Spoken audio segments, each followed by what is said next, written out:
So yeah, I mean, like, welcome everybody. I think I was just saying, I think everybody on here has been to one of these events before, except for maybe Fazim.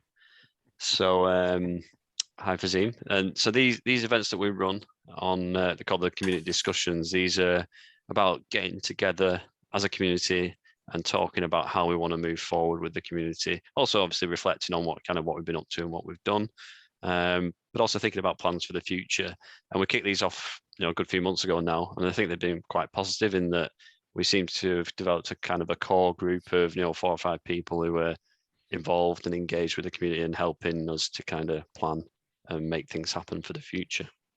Okay. So I suppose there's not, I haven't got too much of an agenda for today's session, so it's quite an open kind of forum really to just talk about anything. I suppose there's one thing specifically that I'd like to talk about, and maybe we can start with that and then kind of see where the conversation goes somewhat, if that sounds all right to people. Yeah, cool. So over the past kind of couple of weeks, Debbie actually kind of introduced Rob Bowley, Bowley, I'm not sure how you pronounce it, but he's basically the Bowley, right? Cool. So he's essentially, I think, CTO, tech leader of Money Supermarket. I think he joined them fairly recently, leaving Co-op, didn't he? So he's kind of quite new to that business, and he's looking at how they can support local communities, Manchester Java community being one of them. So through a little bit of kind of conversation and exploring what we can do, we're hoping to run our first in-person event since obviously all the kind of pandemic and everything happened and lockdowns towards the end of November. Obviously, that's probably comes with a bit of a caveat as to let's see what happens in terms of the current rate of infections and all that. But at the moment, we're kind of looking toward, I think date-wise, I need to check, but I think it is going to be on a Wednesday, which might be the 26th of November. 24th. 24th, well, is it? Yeah. I'm looking at GitHub and that's what it's down as. Right, yeah. So that'll be, if that's the Wednesday, then that'll be accurate. Yeah. So yeah, they're happy to provide sponsorship in terms of a venue, food, drinks. So that's kind of cool. They've also got one person who can do a talk, which is, I don't think it's a Java focused talk, but it's supposed to be a good talk and an interesting talk, which I think it's fine. I think what we've found in the past with in-person events, we've not really done it with remote stuff, but definitely in person. You have it's a bit less time constrained, let's say. No, you turn up to the event, you maybe got an hour and a half, 2 hours, and you can either do one talk and that's it. Sometimes we used to put a couple of talks on, which were more like between 30 minutes, 40 minutes each, or sometimes you'd have like a lightning talk, 10 minutes or so, and then a proper talk. So this one that they've got, I think, is a shorter talk, maybe 10 or 15 minutes. So that leaves us some space to hopefully get another speaker on, and hopefully, ideally it'd be somebody like local who's got something interesting to say. So that kind of leads me on to asking Swapnil how he feels about maybe kind of getting involved in this session, because I know you proposed a couple of ideas on the GitHub board around a couple of talks.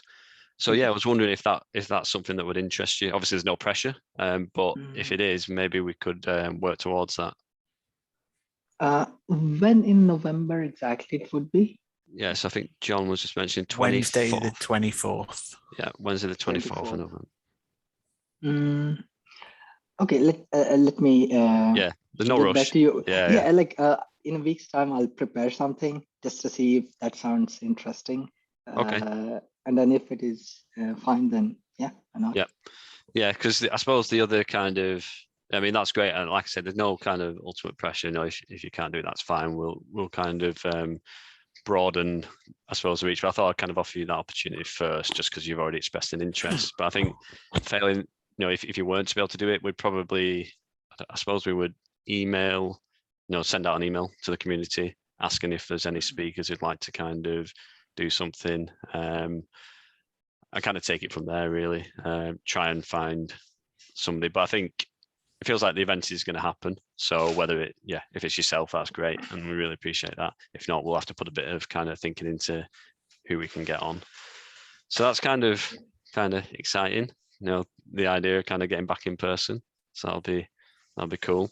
I think like from my organization's perspective, like Auto Trader, November's like this kind of key date where beginning of November, we're essentially moving to that more back in office as normal kind of mode. Is that similar for other people? Or is it just different? I've been in the office the whole time. Have you? Right. Yeah, I'm the opposite. I'm going back home now. Oh, are I you? was gonna say, you look like you're on your own, Craig. There. Yeah, there's I no one know, here. yeah, There's, it's quiet. there's literally no one there. Yeah. But yeah, we're trying to get more stuff in, but no one wants to come back in. And Right. I've only been in the office to cover in case something blows up. Right. But now I'm going back home. Right. Excuse the doorbell. Yeah. What's yeah, it's interesting, isn't it? Like, because yeah, I suppose there's still a big kind of, I suppose people have different feelings about it all, don't they? And like, I suppose different organizations are probably taking slightly different tacks on it as well. Another Auto Trader are kind of following government guidance. That's their kind of stance, which is fine. So that kind of leads us to we've been kind of, gradually, testing the water, shifting back to those in-office working modes, and yeah, assuming government guidance doesn't change, I'll be in Manchester a few days a week essentially from the beginning of November. So yeah, I mean, I suppose that in person it's going to be good, and there may be more coming. I suppose we'll kind of see how it goes, really get a feel for it, see how how many people attend, how it gets received, all that kind of stuff. And just, yeah, take it slowly, find our feet again and see what works. I'd like to think we can, if it does become more regular, then we can, we'd start to see probably the more kind of developer advocate type people who are willing to travel, coming up to Manchester and doing things. But I think at the same time, an area that I feel like we need to try and promote more and try and help more is getting that local, presence, if possible, is trying to kind of promote local people, give them that space to, speak and express themselves. So hopefully we can try and do that and put some focus on that in the future. Just on that topic, well, on the topic of virtual or in person, I emailed that Robin at Confluent about a talk about Apache Kafka, KSQLDB, and I don't know whether it's because I said that we were looking more for online at the moment that he kind of bounced it to somebody down in London. Right. So I don't know whether he was thinking, it would be a good, because I think he's based somewhere in Yorkshire, Robin was. Right. Whether he was thinking, it's local to me, I can do that. But if it's on virtual, it opens it up to anybody. Yeah. But I've provisionally suggested a date in January, which he seems okay with. Yeah. But is that, do we still want to do online come the start of next year, or do we want to try and push to be more local, or is it very much dependent on what happens next month? Yeah, I mean, I don't know what anyone else thinks, and maybe I'll kind of let anyone else kind of actually speak first and give your kind of thoughts, and then I'll share mine. I think it's going to have to be a mix, because if we go with local only, we're going to be throwing away a lot of interesting speakers that aren't willing to travel. Just look at Ron. We probably wouldn't have got Ron on. Mm-hmm. But then you still want a reason for it to be a local community, which is why I prefer the local events to be maybe shorter lightning talks, but a lot more code centric. Whereas a lot of the talks we do is like somebody just talking at you for 40 minutes, couple of questions, we say thanks very much, and then that's it. I'd like to meet in person and do a lot more actual programming, more demo based, that sort of thing, sitting next to somebody and going, what did you do, what does that look like, code jams, that's the sort of stuff I'm interested in, like the workshop type things. Hacking things together, katas, things like that. Closing issues on JBake. No, I think that sounds fair. Anyone else got any thoughts? I think, especially for the short term, I think we've got to have a hybrid, if not a backup to online in mind, because I can't see, even if offices are starting to go back, even like you said, our place, there's no intention for everybody to be in the office every day of the week. Yeah. So it'd be interesting to see how much attending we get for in person, whether that works. I know in the past when we've looked at recording in person or broadcasting in person, that's really challenging. Yeah. I don't know whether anything's moved in terms of the technology over the last 18 months that can help with that, but yeah, it's an interesting interesting to one. see if it's a possibility.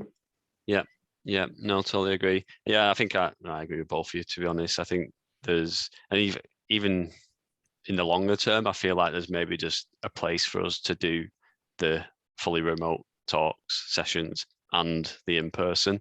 Because I think the nice thing about the fully remote is you get that content out of it that we've been able to start publishing via the YouTube channel and things like that. So I think that's really, it's nice to have, and it's valuable.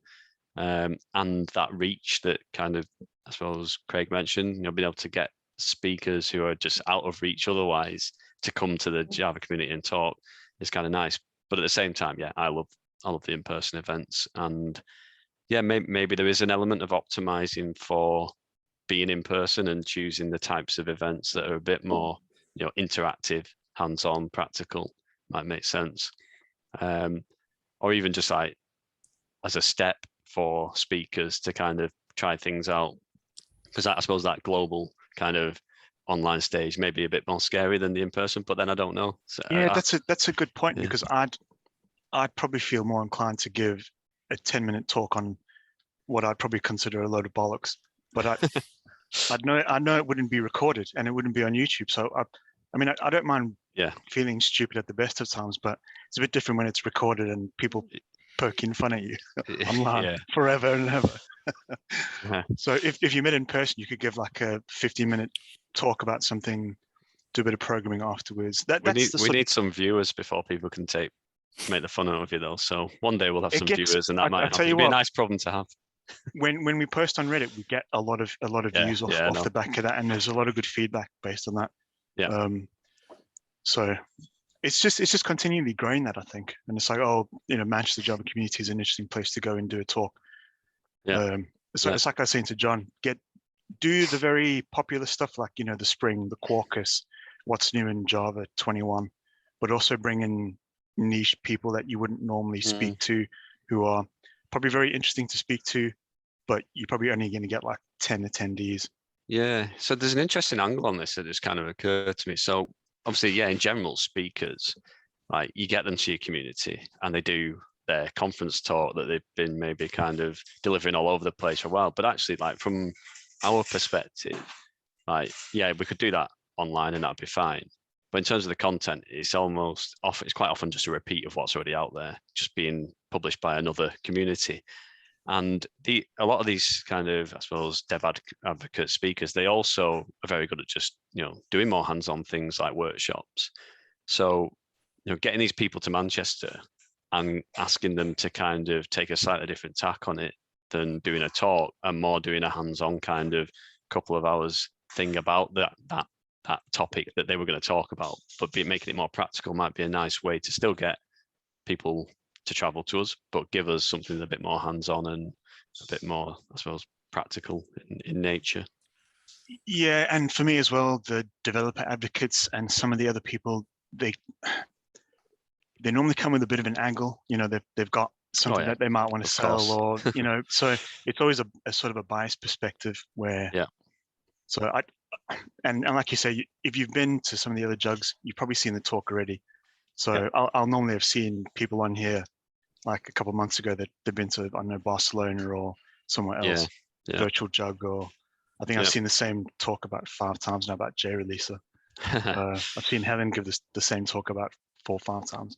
Yeah. So no, definitely.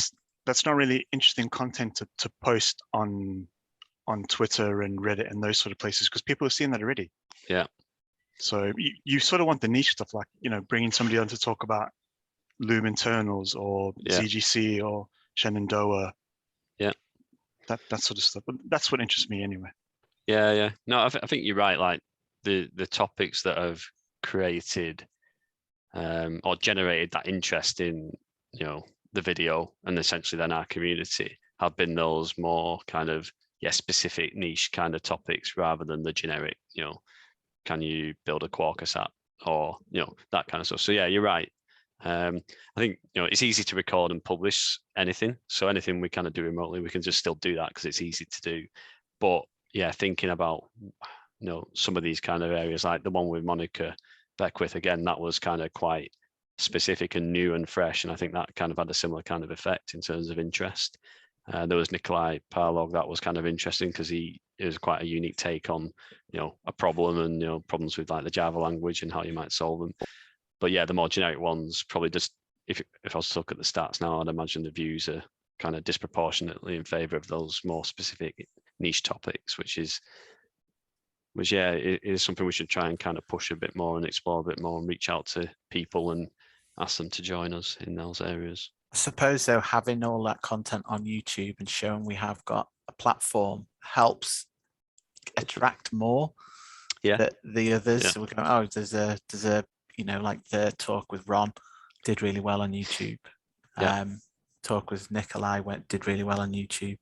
Might help attract more talkers to give those unusual topics. Yeah. I mean, it's kind of, we've got it as something we can reach out to someone and say, we've done similar talks, like conversational style things with people in the past, such as this and this. Would you be interested in joining us to kind of, have one of these types of sessions? So yeah, I suppose it's all about ideas, isn't it? I suppose from this point, it's like thinking, what do we want to learn about? What do people want to learn about? The Barcelona jug are doing what we did, which is getting on Ron for an informal Q&A type thing. Right. End of this month. We're kind of leading the way, aren't we? Basically, leading the way, in the Java community. But no, that sounds good. So yeah, I suppose like kind of bringing it back down to where we started. I suppose the kind of, it sounds like hybrid makes sense. Different types of events are going to suit different kind of platforms. And I suppose different types of events are going to suit different speakers, essentially, who are willing to travel or not, and that kind of stuff. So I think being flexible, ultimately, I think that makes sense. Personally, it's easy enough to kind of do the remote events whenever, which I think is ultimately flexible. But yeah, the in-person. We're trying to work on the in-person, yeah, they offer a different kind of value, I think, to the community, which we don't want to lose over the longer term. Okay. And for a specific workshop, probably I think it would be convenient for people if, for example, if it is on a weekend, then joining up from Zoom or something would be relatively convenient. Yeah, the weekend ones are interesting. I suppose they're convenient for kind of people, but we've done a few in the past.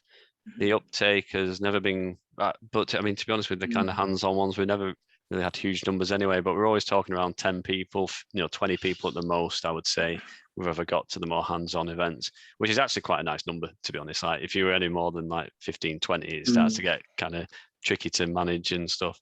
But yeah, I'm trying to remember, we did like, probably was Java 9 hack day.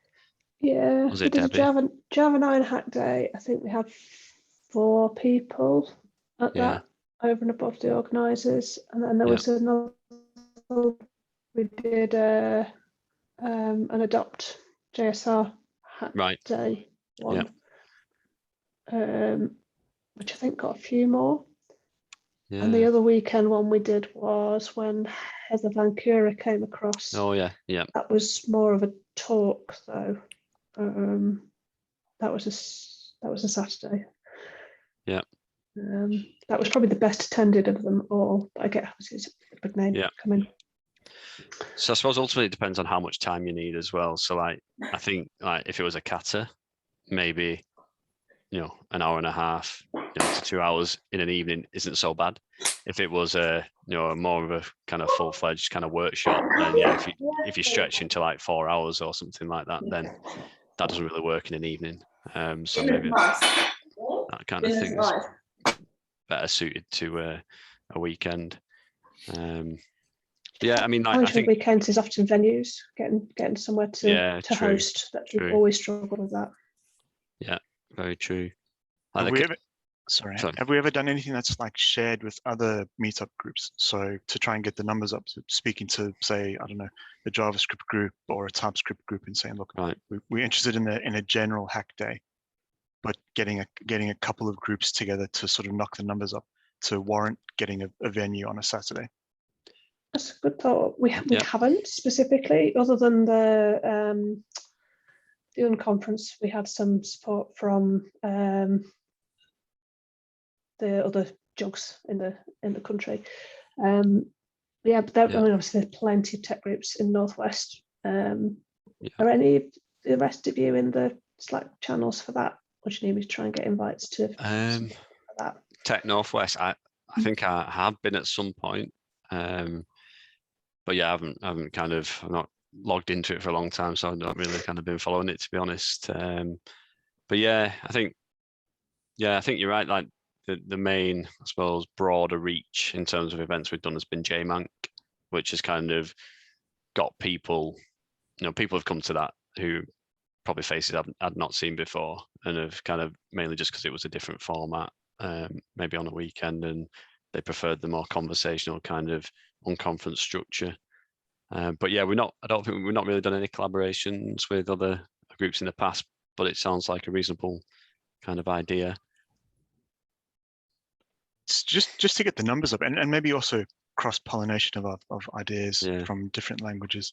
So yeah, if we're only expecting 5 or 6 people to turn up to an event, and you sort of see that across other groups, then if you get the numbers to 30, 40 people, that would be a decent turnout for a Saturday. People just walk around hacking on stuff and talking about things, and there'd still probably be a lot of common interests across everyone that would be there.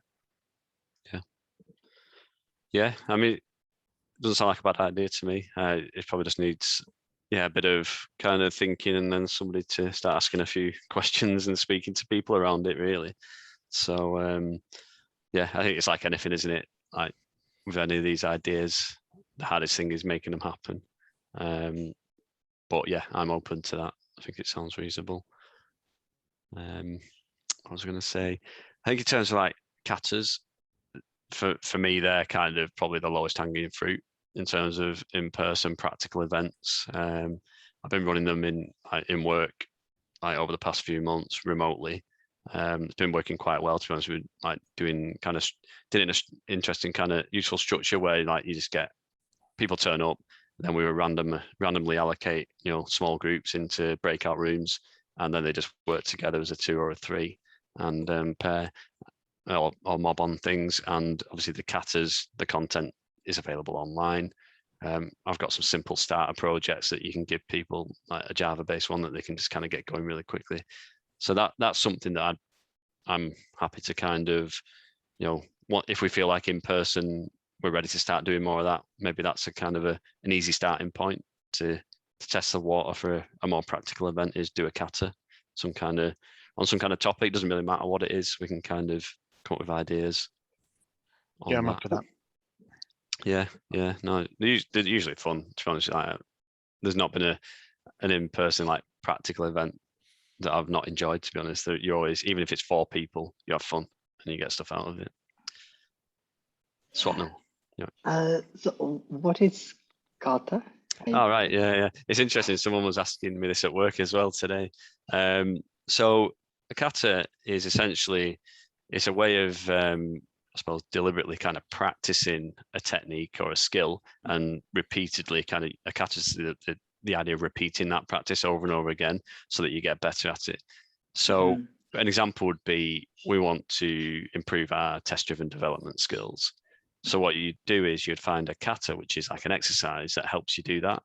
And it's usually, a step-by-step kind of process of like solve some kind of problem that might be fizzbles, something as simple as that. But using the discipline of test-driven development means you have to kind of follow a very structured process to solving fizzbles rather than just writing the code. You've got to follow this process. So you're actually kind of practicing the skills around test-driven development. And, if we were to run one of these events, we'd probably do it once. But the idea is with the kata, you repeat that kind of practice again and again and again. And I'll be honest, like it's not often I do the same kata multiple times again and again and again, but that process of going through it and kind of really thinking about what's involved in test-driven development, or what's involved in refactoring or object-oriented design, all different ideas. It can be absolutely about anything. It could be an architecture kata. So there's lots of different ways, lots of different kinds of katas. But that's it essentially. Yeah, they can be good fun. They can be good fun. And I think when you're pairing or in small groups, it's really good because it can be easy to get stuck or feel daunted by a problem, but having a small group to talk around things and get advice from other people with different experiences, that's where a lot of the value is in kind of running these things. Ooh, sounds cool. Yeah. Yes, the one thing we might have to just be a little bit careful of with that, particularly if they're being done soon, is obviously guidance changing about what we can and can't do, but making sure people are comfortable that they'll be working in fairly close proximity to somebody. Obviously, you can't. It's true. For a talk, you can distance a bit more. Yeah. If lots of people feel more comfortable doing, whereas if you're having to pair on something, you're going to be quite close working. Yeah, it's very true. Just a thought. I suppose that's where almost like remote kind of katas and using breakout rooms works really well, because you've got your own personal space and you can just relax, and they've been quite productive in that sense. But yeah, there's new barriers that didn't exist previously, aren't there, that we have to think about for sure. I mean, the technology's kind of moved on quite a bit as well, I suppose, with things like I don't know if any of you use like VS Code, or I think it exists in IntelliJ as well, but with like live shares and the ability to kind of share your IDE with other people means you no longer need to sit next to each other and use the same keyboard. You could sit opposite each other and like talk to each other, but have a live share, so you're looking at the same code and you can see what each other are doing. So yeah, I suppose in short, I totally agree. We might need to kind of think about ways around some of those constraints that exist. Cool. I've got a feeling that people that are willing to meet in person aren't going to be bothered about sitting within the 2 meter. Possibly. Yeah. I'll be honest, I've been going to work and there's been 6 of us around like a big desk, but I still, as you get nearer to someone, it starts to feel a little bit, slightly less comfortable around the situation. But there's almost like, so I suppose that there's kind of being in the same immediate vicinity as people and there's being right next to them, working on the same machine. Well, we've started taking tape off our desks because we taped off every other desk to prevent people sitting direct. So I don't know if you can see, but all of our desks are sort of tape free now, so you can sit anywhere you want in the building. Right. But yeah, we had really weird rules, like you could go close to somebody on the stairs, but you couldn't in the kitchen, or just random things like that, which didn't make sense. Right. So yeah, I'm glad all that's been scrapped. But yeah, I've got a feeling that people that are willing to leave the house and meet in a room are going to be okay. Be right.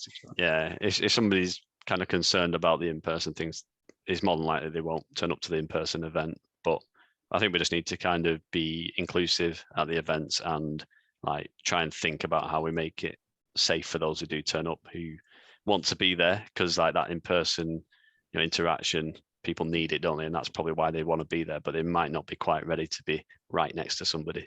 But I think there's ways and means around that we can actually work out and see what works for us and different people. So yeah, I mean, is there anything else specific? I know there's a couple of things actually from previous catch-ups that we've talked about. There's obviously the JBait kind of little hack thing. That's what I was going to bring up next. Okay. I've got a demo website. Okay. If you type into your browser demo.manchesterjavacommunity.org, it's still very early, so I just wanted to get a general feel for if it looked okay. It's running on my VPS, so it might be a bit slow to load. Yeah, I'll do a screen share and we can have a look at it together maybe. Where are we?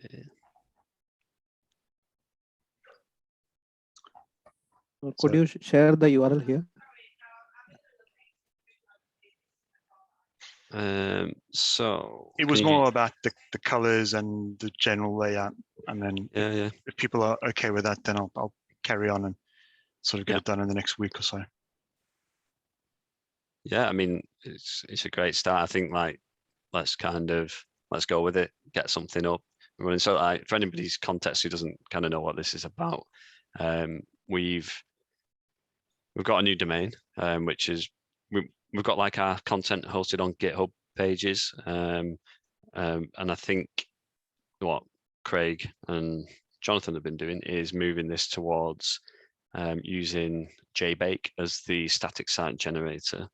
So that we I had was a going few. to say, I haven't had that much involved. This is all Craig's work. All right, cool. Yeah. So yeah, there's been a bit about kind of just trying to get started essentially and get something as a starting point up and running. So it looks like Craig's kind of taking it on, which is really cool. So yeah, no, I think it looks good. I think I'd say just crack on personally. Let's get something up there, and then once it's it's already there essentially, and we can just iterate on that, can't we? And think about what works, what doesn't. Provide feedback, that kind of stuff. Don't ask me about colours because I'm colorblind. But yeah. I didn't end up going with Bootstrap just because it can be one of the more complicated CSS frameworks, and you have to have JavaScript as well. So I've gone with a simpler CSS framework, which is probably easier for other people to learn who are like me and don't really want to touch the front end unless they have to. Right. Have you been speaking to Tim Yates? Or is that just an No, optimistic? it was just a random. I just randomly generated some fake events. It doesn't sound like a bad event to me. We should ask him about that one. Yeah, I called it adopt OpenJDK, and then I realized it was adopt him. So right. Oh yeah, God, you just got it down there as well. I didn't see that. Yeah, so let's yeah, John's doing a JBake demo as well. So yeah. It was just to get something on the page, just to show you. No, I think it's good. So this is all just going to link off to our yeah. So it'll take you to the other channels we've got. So no, I think that's really good. Nice one. Thanks for doing that. It's still early days, so that it needs a lot more attention. But it's just that won't load. Right. But yeah, no, I like the idea. It's kind of giving us this more. Again, it's another element of that us being looking a little bit more professional, but still, I think. And what we've been doing is really good. Like I think it's on here, isn't it? Having this kind of GitHub organization, almost like open sourcing the community is the way I kind of think about it. So we can kind of get people involved. Either they can come direct via the website, and then hopefully, if people get more involved, we can point them off towards GitHub to start kind of creating their own content and contributing. Part of the driver for me is coming. I mean, I know I've been here for about a year now, but you still don't know who's Sorry, they're doing building work. All right. It's the ground floor is open to the public, so it's a pain in the ass, really. Right. You don't know who's in the community and who's active. If you go to the meetup page, we've got like 1,400 members, but obviously not all of them are active. So you don't know who's somebody who's continuously active in the community, who's involved in what sort of open source projects. So I mean, I'd like to have a section under there for members who'd like to be publicly acknowledged, saying that John, who does work on JBake, and you can contact him if you want to get involved, or here's adopt him, or anyone that wants to get their name sort of stuck on there. We can have a list of speakers to show you who's been here before, get them listed as well. So somebody outside the group as well can sort of have a look and see what we're doing, who's been on, what sort of events we've hosted, without having to sort of get in contact with somebody up front. Yeah. No, I like it. I think us being more open and transparent around kind of everything, I think that personally, I think that's just a good way to go forward. And yeah, it makes us more accessible, doesn't it, as a community? It makes it easy for people to get involved if they want to, or just kind of learn about what we're up to. And yeah, I suppose the other side we talked about before with like trying to encourage speakers, when we go reach out to people, we can show them like who we are by kind of giving them useful links to our website, which looks kind of nice and professional, or will do when you finish with it, I'm pretty sure. It won't be long. It's I'm going to try and keep it as simple as possible. Yeah, it makes sense. sense. And encourage other people to help as well. Yeah. So do you still want to? So the idea was that an intro to JBake event and then like a hacking session. Do you still want to do that, Craig? Do you still want to like put some, even if it's just, I don't know, us two or somebody else along, just to spend some dedicated time on it? Yeah, I think it makes sense. So if we get this done, so we get the general website done and then convert it into a JBake project, and then you can do a session around it. Okay. Well, that was my thinking anyway. Yep. Okay. I'll run some dates past you, see what you want to. I'm guessing it's going to have to be in the evening because it's going to be longer than your lunchtime session, I guess. Mm-hmm. Probably feels like it, doesn't it? Yeah. So I'll come up with some dates and see what suits. Yeah. Yeah.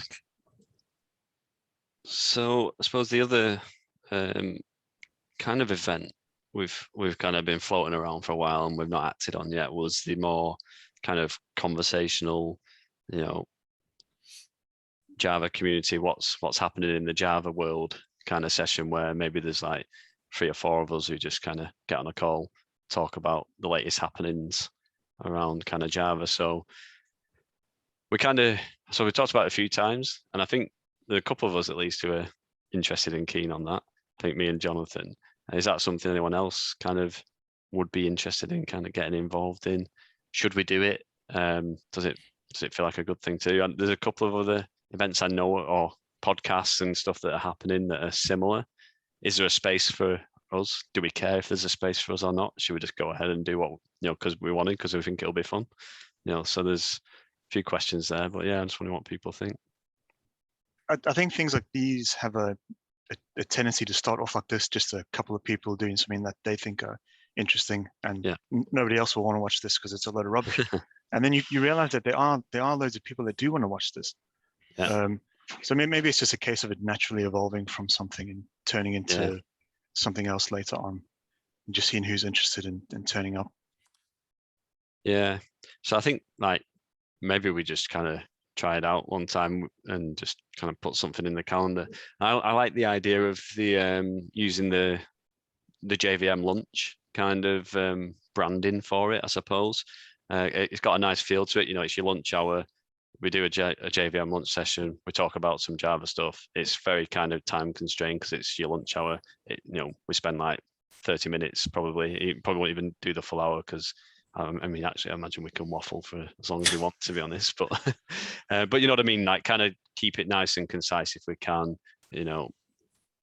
Go prepared with things to talk about and start it off kind of simple, and see what we think. We'll have recordings. We can decide to publish or not, depending on how we feel after it. Yeah, I'm game for that.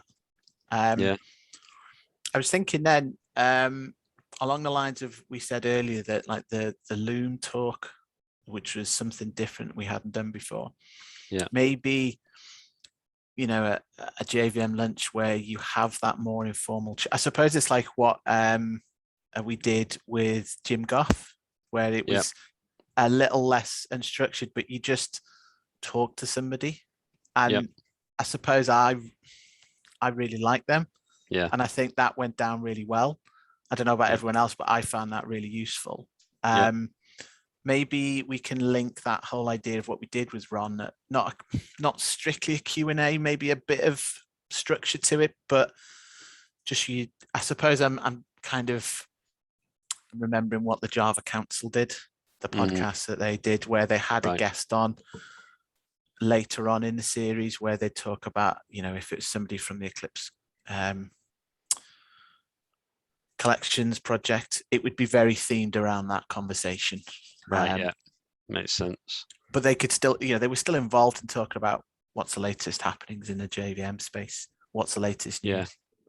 But I'm game to try that out. Yeah, definitely. I mean, I think amongst us, we've definitely got connections with people, and maybe that is something we explore. But I work too. Yeah, exactly. I reckon we could just get started and do something and try and find our format and what works for us and kind of what makes sense. Trial and error. Yeah, exactly. And build up a bit of kind of structure. And then once we've got something that we feel kind of works for us and we're comfortable with that, that gives us a platform then to kind of, speak Go to out. people we know and say, Yeah. whoever it might be, like people like, Andres, for example, there's people in the Yeah, the Adoptium community who we could definitely kind of reach out to.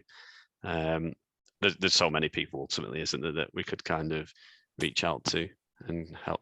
If we've got some way of showing our credibility, then I'm pretty sure they'll kind of be happy to get involved. Yeah, I'm happy to be part of that. Yeah, cool. I think we've said it a few times now. It's a bit like removing duplication. I think we've said it like 3 times. I always go by the rule of 3. We've duplicated this conversation 3 times, so let's kind of abstract it now into something that we're actually going to do. In the calendar. Yeah, exactly. Makes sense. Cool. Hi Mark, you okay? Yeah, hi Matt. Hi there. Thought I'd just join in and see what's happening. It's been a while for me, so it's good to see you again. Yeah, you too. More than welcome. Yeah, I mean, have you been to one of these events before? The kind of community discussion style things. I haven't. No. So this is, I suppose, the premise is all about kind of ideas, planning, just talking about the community, how we kind of move things forward, and hopefully getting people more involved who want to be involved. So yeah, it's a bit of an open forum really. So if there is anything on your mind or any ideas that you might want to share, feedback and stuff, this is kind of a good place. I guess feedback would be, it's probably more of a personal thing. I struggle to, and I also forget when events are happening. I found loads of cool events to go to, right? And it's like, oh, the event happened last week. I'm like, oh, crap. Right, okay. Yeah. So no idea if anything can be done, but yeah, I find Meetup quite difficult. Where there's another platform that's better, I don't know. It's interesting. Yeah. There's almost like, it's interesting to know that you found that difficult, because it's good to have that feedback, because like no one's really kind of said anything about that, and I wonder if it's more broad as well. I know that like in the past I used to get things put automatically into my calendar somehow by like Meetup. It might have been the emails, it might have been a Google kind of integration or something. Yeah, I have started to add that now as well, actually. But right. Yes, I meant more from the other way. That's when I've found about an event. It's before that I'm struggling. I struggle to discover them. Basically, keep looking on the Meetup emails, which I do tend to ignore about what's upcoming and so on. Right. There's so many of them, isn't there? I suppose as well. Exactly. The amount of groups you're in. Yeah, it's an interesting one. So I suppose like from exploring that a bit further, like as a community, if we Meetup's quite generic, like you probably get in loads of groups and get things. I wonder if there's a place for us announcing things more from us personally, like to say, like, so if people were receiving an email from the Manchester Java community, would it be more obvious and more likely to kind of read it and take note of it than it being one of the more generic kind of Meetup type emails that are bucketed in with maybe like hundreds of other groups that you're part of as well? Should we is Slack a better choice, announcing to the channel? Is that something pushing more people towards the Slack community? Yeah, one option. I suppose the question is, if you're in there, it'll work. I know. There's a lot of Slack communities, and I know. I'm for sure try not to kind of get into too many more than I need to. I hesitate now because I'm a member of so many. It's like, do I want to be part of the next one? Yeah, I mean, obviously, email is the lowest common denominator, I think, with communications, because pretty much everybody's got an email address. So, but at the same time, then we've got to start collecting people's email addresses if we want to send more personal things, and obviously there's a data kind of side of that, and all that kind of stuff, which I don't know if it's complicated or not. I just don't know anything about it, but I always kind of Meetup's the convenient option, I suppose. That's why we use it. It's there, but it costs money ultimately as well. We do have to get sponsorship for that every 6 months. So I'm definitely open to other ideas. But yeah, you're not alone, obviously. I mean, it's generic for me. It's like, I'll miss that one again type of deal. It's like, I would like to be at them. It's quite likely more of a personal thing that I need to time manage myself better of an evening. But yeah. Yeah, we've been doing a lot of events on lunch times as well, like this one. They've kind of, I mean, I have kind of uptake on events. It hasn't been huge anyway, and it's probably not too dissimilar to pre-lockdown, but we're usually talking about between, at the most like 10, 15 people really. But I think as we sort of get back to in person, it'll be interesting to see how those numbers maybe kind of differ, if they're fairly consistent or not. I suppose one thing, like there's things like Twitter, of course. That's, I'd say we've probably got Meetup and Twitter, the two, and Slack, which hasn't got a huge kind of group of people in really, but those are our two kind of main ways of announcing things are happening. And Twitter's hit and miss because that relies on me remembering to do a tweet and stuff like that. But I think we're getting better at that, and Jonathan's actually he's been writing them as yourself, haven't you, and kind of sharing stuff about the events. So I think like it's probably a case of us trying to find all the channels we should be communicating to and making that easier for us to publish. And when we got a new event ready, making it as easy as possible to distribute that communication to the different channels, then hopefully people see it and spot it and are able to kind of get it in the calendars in advance. Yeah, it's a tricky one, isn't it, to kind of to get right. Yeah. What other channels I'm just thinking, does anybody, I don't tend to use Facebook that much personally. No, I don't. If at all. But is LinkedIn or any other channel a better choice for anybody? LJC advertise their events on LinkedIn, and they probably get like 1 or 2 people clicking on attend, because you can see who clicks on it to say I'm attending, and it's always like less than 5. So I'd be very surprised if we get any numbers through that. I think LinkedIn, you're likely to get recruiters rather than there is that, yeah. People. I mean, recruiters are people too, but not actual developers. Listening to what you're saying, I think now on hindsight, I've thought about it's probably more of there's that much happening online now that it's probably kind of just dispersal of people being overwhelmed with the events. Like the volume of information means that whereas it's once upon a just time noise, it used isn't to it? be once upon a time it used to be I went to Manchester or I went to one up in North Wales. Now I've got the world essentially. So it does make it much more difficult anyway, I think. So it becomes noise. Yeah, it's definitely kind of a good one for us to be conscious of, and like having my, I don't know if I'm not sure what the solutions are to it, but being aware of it is kind of, I suppose, a good starting point, and thinking about if there's any ways we can, I suppose, be a bit more, maybe it is, kind of trying to, using our own brand to kind of announce things as our own email address might kind of take us out of some of the noise. If you're getting kind of notification noise from different social media platforms, but then you've got an email address from the Manchester Java community, that kind of potentially stands out a little bit more than just it's another LinkedIn notification, or it's another Meetup email, or it's another Twitter kind of notification. Don't know. I mean, again, my naivety, are the meetups recorded? Because again, that's something I haven't. Yeah. So we've got the YouTube channel now, which we've just got above 100 subscribers. So I think you can just go to Manchester Java community on YouTube, and since we've been remote, we've recorded pretty much every event, so they're all on there now, and continue to get uploaded. Like we've been uploading these events as well, so hopefully everybody's all right with that on the call. But we'll look to upload that after the event. Turn your camera off now. So is this? Are they announced that new recordings are available and so on?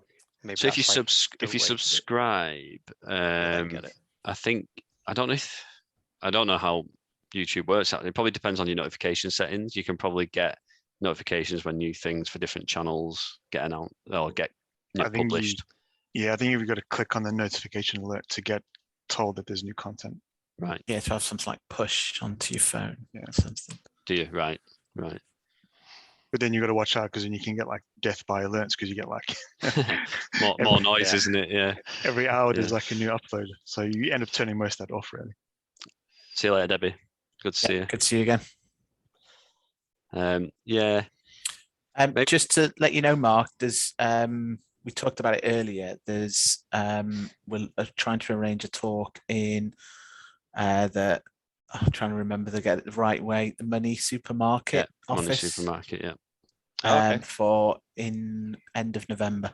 So I'm assuming the Money Supermarket office is still North Wales based, is it? Or is it Well, last I It'll- heard, I'm not with Money Supermarket anymore, but yeah, last I oh, heard. I didn't even realize you were at one point. Yeah, I used to work for Money Supermarket, yeah, at one Okay. point. Right. But yeah, Right. the majority is in Manchester, I Well, believe. this but is then going to be travel, Manchester City Centre. Okay. Okay. I didn't even know they were in Manchester. Yeah. Okay. they went from around me to Manchester. I think Travel Supermarket are still around here in the same Okay. building. But Here's yeah, me. the It's a good job I majority know that because I moved was going over. to travel to the wrong place. Well, yeah, no, it's Good definitely job. going to be in Manchester. Right. Okay. Yeah. Otherwise, it would be the North Wales Java community. So, There we go. yeah, maybe that's what you should do. You should start up the North Wales jug. I did think that crossed my mind a couple of years ago, but Yeah, it's hard enough, isn't it? yeah. With, It'd be me and you, Jonathan, probably. I know. I think Yeah, you did. yeah. I think you did comment on my tweet about the idea years ago. But yeah, I've seen how hard it is with the North Wales tech, and I just don't think it's. I like the idea of it, but I just don't think it's suited to the area, unfortunately. Is the Liverpool jug still active? Oh, good question. I don't know. I haven't heard anything from them in a while. They had quite strong ties into the Dublin jug, and I know I'm not. It's interesting because I've not seen too much, like, because we were working quite closely with the Dub jug as well. They were helping us put on events and helping, not providing speakers for us. But I've not spoken to, I think it's Barry Alistair, in a long time, essentially since the pandemic kind of hit. But I think there was kind of a link from the Dub jug, and there was some similar people were helping to kind of promote Liverpool jug as well. But yeah, I've not seen anything of it since. I haven't seen any virtual ones for the Dub jug, actually. No. Maybe just because I haven't explicitly looked for them, but yeah. See, the Dub jugs kind of, I don't understand how they kind of work fully, but they're a bit different to kind of how we are. They have like more of a, I think, a private membership. I think they might even have some kind of subscription as well. But I suppose from them, they're probably publicizing their events to their mailing lists, which means they're not getting the more kind of public, social media. I've seen the odd thing on social media, but I've not seen loads. So yeah, it'd be interesting to catch up with some other people from the different communities actually, and see what they're up to. Maybe even try and get them onto one of these calls to kind of get a bit of perspective around what different jugs are doing and how they're kind of thinking about the future of their communities. Might be a good topic for the first podcast. Actually, you might be onto something there. Yeah, try and get a few different jug leaders involved and kind of get together, have a bit of a conversation around communities, how things have kind of been over the past couple of years and how things are looking going forward. Common challenges. Yeah. A slight side question. I noticed the Chester Devs have got Johan Voss talking. I noticed that as well. Yeah, which I hadn't seen before, but I wonder whether I've spoken to him before. He's really good, and it's quite an interesting topic as well that he's into now. It's quantum computing and stuff. He's the guy behind Gluon. JavaFX. Yeah, JavaFX. Yeah, that's what I was wondering then. Yeah, because I saw the name and I thought, am I thinking of the same person? And when I looked into the bio, I was like, oh yeah, it is the same person. Yeah, I don't know how Fran gets some of his I know, people. Yeah. So Chester Devs is quite a .NET based. There's quite a lot of .NET. It's the first Java thing I've heard them do, to be quite honest. So that was what surprised me. But yeah, right. If he's doing a tour, it might be nice to get him around if he's offering. Because that's an interesting one. When's that planned for? Unfortunately, I'm away. I'm at Devox, so it's this coming Wednesday. All right. Are you at Devox? Yeah. Yeah. Oh, are you at Devox UK? Yes. Yeah. The one in. Where was it? In Holland. Islington, on the isn't it? 1st. Yeah. On the 1st, yeah, I'm down there, so I'll see you there. Oh, nice. I only found out yesterday. Oh, by the Right. way, you're going. Oh, okay. All right, cool. That's cool. I'll say hello to you then when I see you. Yeah. I'm volunteering, so I'll be about all over the place, doing bits and pieces. So yeah, we're good to see you. Cool. Oh, I'm hoping they're going to have a DevOps party, but nothing's really been kind of mentioned about that yet. It might be a bit difficult at the moment. I don't know, but they're always good fun. Good beer, good food, all that. Yeah, I'm gonna. Never been to one, so it's Right. Yeah. it's one of the first things I'd heard of when I got into the Java scene. So it's going to be quite nice to go to it. Yeah. No, it's a good conference. It's got a good feel to it. I've always found like some conferences can be quite, I suppose, like corporate and salesy. This is very kind of community focused, and I quite like it for that reason. Cool. Yeah, I'd done Jax in the same place, Right. and I had a hell of a different feel to it compared to Did it? DevOps. Yeah. Right. Yeah, it's interesting. So anyway, kind of out of time for me today. I mean, I've got a couple of calls on, because I always leave this going if you'd like, but if not, we can finish up here. But I'm gonna have to drop. Would you like me to wrap it up? Yeah, I've got as nothing well. else to raise. Yeah, No, cool. I've got nothing else. Cool. Well, yeah, thanks everybody for joining. Good to chat. Sounds like we've got a couple of actions to take away around the website, and this more kind of conversational kind of event that we want to run. And I'll follow up with Swapnil about the potential talk for the in-person event at the end of November. But obviously, if he can't do it, we'll probably just have to try and reach out a bit wider and probably drop an email to the community, see if we get anybody who bites, who's got something interesting to say. Even if it might be a more lightning talk based. Yeah, that's it. You can run like that quite easily. There might be, depending on where the website's at, there might be a bit of a show and tell opportunity. Yeah. Go on, you can do it. No, not yet. And Oh, yeah. I wouldn't talk about that. It'd have to be something technical, quite technical. Yeah. I mean, I might, if it's ready, I might kind of show it to people anyway. Just kind of just to, knock yourself out. You can take the full blame responsibility, whichever one. Yeah, I'm happy to do that. Cool. All right. Good seeing everyone. Take care. Yeah. Speak to you all Speak to soon. you later. Bye. Yeah, cheers. Bye. Bye.